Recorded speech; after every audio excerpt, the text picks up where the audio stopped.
गोवर्धन पूजा। राधे राधे भक्तों, स्वागत है आपका हमारे चैनल श्री प्रिय दीक्षा में। जब श्री कृष्ण तथा बलराम वैदिक यज्ञों को संपन्न करने वाले ब्राह्मणों से बातें करने में व्यस्त थे, तो उन्होंने ये भी देखा कि स्वर्ग के राजा तथा वर्षा के लिए उत्तरदायी इंद्र को प्रसन्न करने के लिए सारे ग्वाले एक वैसे ही यज्ञ की तैयारी कर रहे हैं। जैसा कि श्री चैतन्य चरितामृत में कहा गया है कि कृष्ण भक्त का ये दृढ़ विश्वास है कि यदि वह केवल कृष्ण भावनामृत तथा श्री कृष्ण की दिव्य प्रेमाभक्ति में लगा रहे तो वह अन्य समस्त ऋणों से मुक्त हो जाता है। श्री कृष्ण के विशुद्ध भक्त को वेदों द्वारा बताए गए किसी अनुष्ठान को नहीं करना होता, न ही उसे किसी देवता की पूजा करनी होती है। कृष्ण भक्त होने से यह मान लिया जाता है कि उसने सारे वैदिक अनुष्ठान या देवताओं की पूजा संपन्न कर ली है। वैदिक अनुष्ठान करने से या देवताओं की पूजा करने से ही कृष्ण भक्ति उत्पन्न नहीं हो जाती, बल्कि यह समझ लेना चाहिए कि जो श्री भगवान की सेवा में पूर्ण रूपेण लगा रहता है वह पहले से सारे वैदिक आदेशों को पूरा किए रहता है। श्री कृष्ण अपने भक्तों द्वारा ऐसे सारे कार्य बंद करवाने के लिए अपनी उपस्थिति में वृंदावन में अनन्य भक्ति स्थापित कर देना चाहते थे। सर्वज्ञ श्री कृष्ण को ज्ञात था कि सारे ग्वाले इंद्र यज्ञ की तैयारी कर रहे हैं, किंतु शिष्टाचारवश उन्होंने अत्यंत विनय से तथा आदरपूर्वक नंद महाराज तथा अन्य गुरुजनों से इसके संबंध में पूछना प्रारंभ कर दिया। श्री कृष्ण ने अपने पिता से पूछा, हे पिताजी, विशाल यज्ञ के लिए ये सारा प्रबंध क्यों हो रहा है? इस यज्ञ का क्या फल है और यह किसके निमित्त है? ये किस तरह संपन्न होता है? कृपा करके मुझे बताएं, क्योंकि मैं इसका उद्देश्य जानने का इच्छुक हूँ। उनकी इस पूछताछ पर उनके पिता नंद महाराज ये सोचकर मौन बने रहे कि यह तरुण बालक यज्ञ संपन्न करने की गुत्थियों को नहीं समझ सकेगा। किंतु श्री कृष्ण ने हठ किया, हे पिता, उदार तथा संत पुरुषों के लिए कुछ भी गोपनीय नहीं होता। वे किसी को भी न तो मित्र मानते हैं और न शत्रु और न ही तटस्थ, क्योंकि वे सभी के प्रति सदैव उदार होते हैं।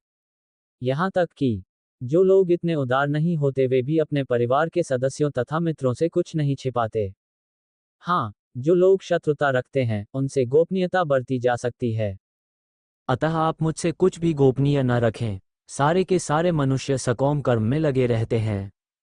इनमें से कुछ जानते रहते हैं कि ये कर्म क्या हैं और उन्हें फल का भी पता रहता है। कुछ लोग ऐसे हैं जो उद्देश्य या फल को जाने बिना कर्म करते हैं। जो व्यक्ति पूरी समझ के साथ कर्म करता है उसे पूरा फल मिलता है, और जो बिना जाने ऐसा करता है उसे पूरा फल नहीं मिलता। अतः आप मुझे इस यज्ञ का प्रयोजन बता दें जिसे आप करने जा रहे हैं। क्या ये वैदिक आदेशानुसार है या ये केवल लौकिक उत्सव है?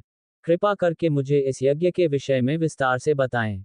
श्री कृष्ण से यह प्रश्न सुनकर महाराज नंद ने उत्तर दिया, मेरे बेटे, यह उत्सव न्यूनाधिक परंपरागत है। चूंकि वर्षा राजा इंद्र की कृपा से होती है और बादल उसके प्रतिनिधि हैं, और चूंकि हमारे जीवन के लिए जल अत्यंत महत्वपूर्ण है, अतः हमें वर्षा के नियामक महाराज इंद्र के प्रति कुछ कृतज्ञता प्रकट करनी चाहिए। अतः हम राजा इंद्र को प्रसन्न करने का प्रबंध कर रहे हैं, क्योंकि उसने कृषिकर्मों को सफल बनाने के लिए ही बादलों को प्रचुर वर्षा करने के लिए भेजा है। जल अत्यंत आवश्यक है। जल के बिना न तो हम जोत बो सकते हैं, न अन्न उत्पन्न कर सकते हैं। यदि वर्षा न हो तो हम जीवित नहीं रह सकते। यह वर्षा धर्म, अर्थ तथा मोक्ष के लिए आवश्यक है। अतः हमें परंपरागत उत्सवों को छोड़ना नहीं चाहिए। यदि कोई काम, लोभ या भय के कारण इनका परित्याग करता है तो यह उसे शोभा नहीं देता। इसे सुनकर भगवान श्री कृष्ण अपने पिता तथा वृंदावन के समस्त प्रौढ़ ग्वालों के समक्ष इस प्रकार बोले, जिससे स्वर्ग का राजा इंद्र अत्यंत कुपित हो जाए। उन्होंने सुझाया कि यह यज्ञ बंद कर दिया जाए। इंद्र को प्रसन्न करने वाले इस यज्ञ का निषेध करने के दो कारण थे। पहला, जैसा कि गीता में कहा गया है, किसी भौतिक उन्नति के लिए देवताओं की पूजा करना व्यर्थ है। देवताओं की पूजा से प्राप्त होने वाले सारे फल क्षणिक होते हैं और केवल अल्पज्ञ ही ऐसे क्षणिक फलों में रुचि रखते हैं। दूसरा, देवताओं की पूजा से जो भी क्षणिक फल प्राप्त होता है उसकी वस्तुतः श्री भगवान की कृपा से प्राप्त होती है। गीता में स्पष्ट कथन है, माया विहितान हेतान। देवताओं से जो भी लाभ मिलता है वह वास्तव में श्री भगवान द्वारा प्रदत्त है। श्री भगवान की अनुमति के बिना कोई किसी को लाभ नहीं पहुंचा सकता। किंतु कभी कभी देवता भौतिक प्रकृति के वशीभूत होकर गर्वित हो उठते हैं और अपने को सर्वस्व समझकर श्री भगवान की सर्वोच्चता भूल जाते हैं। श्रीमद्भागवतम में स्पष्ट उल्लेख है कि इस प्रसंग में तो श्री कृष्ण राजा इंद्र को कुपित करना चाहते थे। श्री कृष्ण का अवतार असुरों के विनाश तथा भक्तों की रक्षा के लिए हुआ था। इंद्र निश्चित रूप से भक्त था, असुर नहीं, किंतु उसे अभिमान था। इसलिए श्री कृष्ण उसे पाठ पढ़ाना, शिक्षा देना चाहते थे। इसके लिए सर्वप्रथम उन्होंने इंद्र को कुपित करने के लिए वृंदावन में ग्वालों द्वारा की जाने वाली इंद्र पूजा बंद करा दी। इस उद्देश्य से श्री कृष्ण इस प्रकार बातें करने लगे मानो वे नास्तिक हों और कर्म मीमांसा दर्शन के समर्थक हों। इस दर्शन के समर्थक श्री भगवान की सर्वोच्चता को स्वीकार नहीं करते। वे ये तर्क प्रस्तुत करते हैं कि यदि कोई अच्छा कार्य करता है तो उसका फल अवश्य प्राप्त होगा। उनके मत से यदि मनुष्य को उसके कर्मों का फल देने वाला ईश्वर विद्यमान भी हो तो उसके पूजन की कोई आवश्यकता नहीं है, क्योंकि जब तक मनुष्य कर्म नहीं करता तब तक वह कोई फल नहीं दे सकता। उनका कहना है कि देवता या ईश्वर की पूजा करने के बजाय मनुष्यों को चाहिए कि अपने कर्तव्यों की ओर ध्यान दें और इस प्रकार अवश्य ही अच्छा फल प्राप्त होगा। भगवान श्री कृष्ण अपने पिता से कर्म मीमांसा दर्शन के इन्हीं सिद्धांतों के अनुसार बातें करने लगे। उन्होंने कहा, हे पिता, मेरे विचार से अपने कृषि कार्यों की सफलता के लिए आपको किसी भी देवता को पूजने की आवश्यकता नहीं है। प्रत्येक जीव अपने पूर्व कर्म के अनुसार उत्पन्न होता है और वर्तमान कर्म के फल को साथ लेकर इस जीवन को त्याग देता है। प्रत्येक जीव अपने पूर्व कर्मों के अनुसार विविध योनियों में जन्म ग्रहण करता है और इस जीवन में जैसा कर्म करता है उसी के अनुसार अगला जन्म पाता है। विभिन्न प्रकार के भौतिक सुख तथा दुख, लाभ तथा हानि भिन्न भिन्न प्रकार के कर्मों के प्रतिफल हैं जो पूर्व जन्म में या इस जन्म में किए जा चुके हैं। महाराज नंद तथा अन्य गुरुजनों ने तर्क किया कि प्रमुख देवता को प्रसन्न किए बिना केवल भौतिक कर्मों द्वारा कोई शुभ फल की प्राप्ति नहीं कर सकता। यही तथ्य है। उदाहरणार्थ, कभी कभी देखा जाता है कि उत्तम डॉक्टर द्वारा उत्तमोत्तम चिकित्सा तथा उपचार करने पर भी रोगी की मृत्यु हो जाती है। अतः यह निष्कर्ष निकलता है कि उत्तम उपचार या उत्तम डॉक्टर द्वारा किया गया प्रयास ही रोगी के अच्छा होने के कारण नहीं है। इसमें श्री भगवान का भी हाथ अवश्य होना चाहिए। इसी प्रकार माता पिता द्वारा अपनी संतानों का लालन पालन ही बच्चों के सुख का कारण नहीं होता। कभी कभी देखा जाता है कि माता पिता द्वारा समस्त सावधानी बरतने के बावजूद बच्चे बिगड़ जाते हैं या मर जाते हैं। अतः फल के लिए भौतिक कारण पर्याप्त नहीं है, इसमें श्री भगवान की स्वीकृति, प्रसाद आवश्यक है। अतः नंद महाराज ने दलील दी कि कृषिकर्म में अच्छा फल पाने के लिए हमें वर्षा के अधिष्ठाता देव इंद्र को प्रसन्न करना चाहिए। भगवान श्री कृष्ण ने इस तर्क को अमान्य ठहराते हुए कहा कि देवता केवल उन व्यक्तियों को फल देते हैं जो अपने कर्तव्यों का पालन करते हैं। देवता ऐसे व्यक्ति को कभी कोई फल नहीं दे सकते जिसने अपना नियत कर्म पूरा न किया हो। अतः देवता कर्म संपन्नता कर्मपरायणता पर आश्रित हैं और उन्हें किसी को अच्छा फल देने की पूरी छूट नहीं है। अतः किसी को उनकी परवाह क्यों करनी चाहिए। भगवान श्री कृष्ण ने कहा, हे पिताजी, इंद्रदेव की पूजा करने की कोई आवश्यकता नहीं है। प्रत्येक जीव को अपने कर्म का फल प्राप्त होता है। हम देखते हैं कि अपने कर्म की स्वाभाविक प्रवृत्ति के अनुसार हर व्यक्ति कार्यरत हो जाता है और सारे जीव चाहे मनुष्य हो या देवता इसी प्रवृत्ति के द्वारा अपना अपना फल प्राप्त करते हैं। सारे जीव अपने अपने कर्म के अनुसार उच्च या निम्न शरीर प्राप्त करते हैं और शत्रु या मित्र बनाते हैं। मनुष्य को अपनी सहज प्रवृत्ति के अनुसार ही कर्म करना चाहिए और विविध देवताओं की पूजा में ध्यान नहीं मोड़ना चाहिए। सारे देवता समस्त कर्मों के सही कार्यान्वयन से प्रसन्न होंगे, अतः उनकी पूजा की कोई आवश्यकता नहीं है।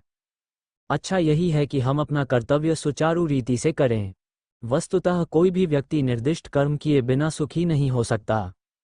अतः जो ढंग से निर्दिष्ट कर्म नहीं करता वह व्यभिचारिणी स्त्री के समान है।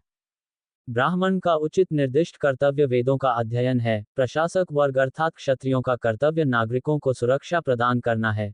वैश्यों का कर्तव्य कृषि, व्यापार तथा गायों की सुरक्षा करना है और शूद्रों का कर्तव्य है उच्च वर्गों अर्थात ब्राह्मणों, क्षत्रियों तथा वैश्यों की सेवा करना।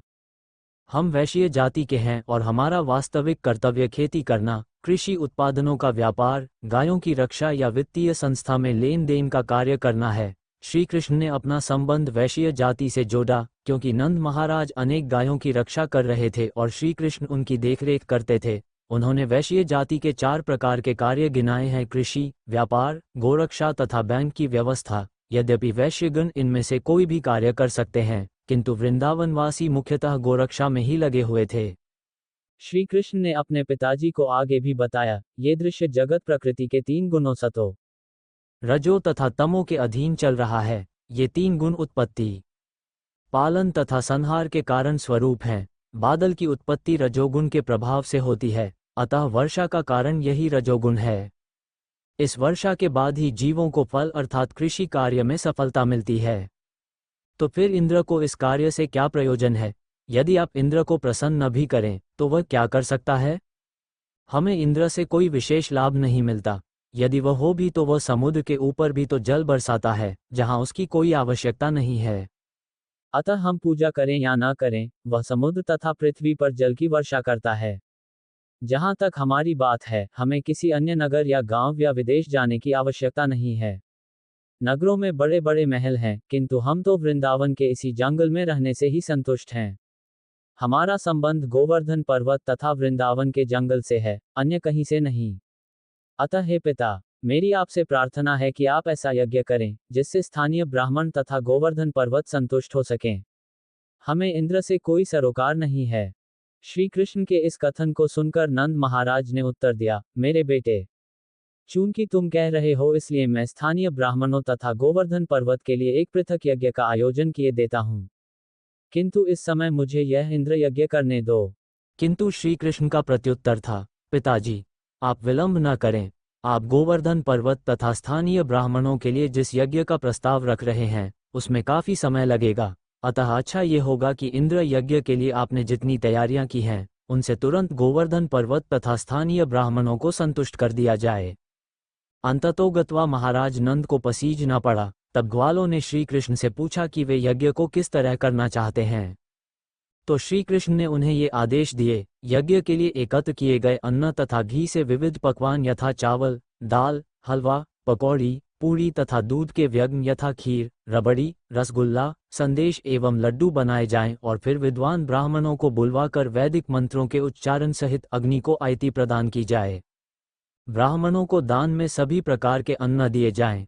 सारी गायों को सजाकर उन्हें अच्छा चारा दिया जाए। इसके बाद ब्राह्मणों को दान में धन दिया जाए। जहां तक निम्न स्तर के पशुओं या लोगों का प्रश्न है, कुत्तों और चंडालों और अछूत समझे जाने वाले पंचम श्रेणी के लोगों को भी पेट भरकर प्रसाद दिया जाए। गायों को उत्तम घास खिलाकर तान ही गोवर्धन पूजा प्रारंभ की जाए। इस यज्ञ से मैं परम संतुष्ट होऊंगा। श्री कृष्ण के इस कथन में वैश्य जाति की समस्त अर्थव्यवस्था का वर्णन किया गया है। मानव समाज की सभी जातियों में तथा पशु जगत में गायों, कुत्तों, बकरियों आदि में प्रत्येक जीव को अपनी अपनी भूमिका अदा करनी होती है।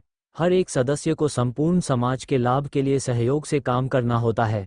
इसमें न केवल सजीव पदार्थ अपितु पर्वत तथा भूमि जैसे निर्जीव पदार्थ भी सम्मिलित हैं। वैश्य जाति का विशेष दायित्व रहता है कि समाज के आर्थिक विकास के लिए वह अन्न उत्पन्न करे, गायों की रक्षा करे, आवश्यकता पड़ने पर खाद्य पदार्थों का यातायात करे तथा बैंकिंग और अर्थ को संभाले। इस कथन से हमें यह भी ज्ञात होता है कि यद्यपि कुत्ते तथा बिल्लियां अब इतनी महत्वपूर्ण हो गए हैं कि इनकी भी उपेक्षा नहीं की जानी चाहिए, किंतु गायों की रक्षा कुत्ते बिल्लियों की सुरक्षा से अधिक महत्वपूर्ण है। इस कथन से हमें एक अन्य संकेत यह मिलता है कि उच्च वर्गों को चंडाल या अस्पृश्य की उपेक्षा नहीं करनी चाहिए और उन्हें आवश्यक रक्षा प्रदान की जानी चाहिए। प्रत्येक व्यक्ति का अपना महत्व है, किंतु इनमें से कुछ मानव समाज की प्रगति के लिए प्रत्यक्ष उत्तरदायी हैं और कुछ अप्रत्यक्ष रूप से, किंतु कृष्ण भावनामृत होने पर हर एक के लाभ का ध्यान रखा जाता है। कृष्ण भावनामृत आंदोलन गोवर्धन पूजा नामक यज्ञ को मान्यता देता है।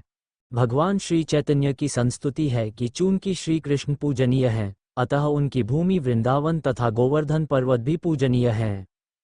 इस कथन की पुष्टि के लिए श्री कृष्ण ने कहा कि गोवर्धन की पूजा उनकी पूजा के ही समान है। तब से आज तक गोवर्धन पूजा की जाती है, जो अन्नकूट नाम से विख्यात है।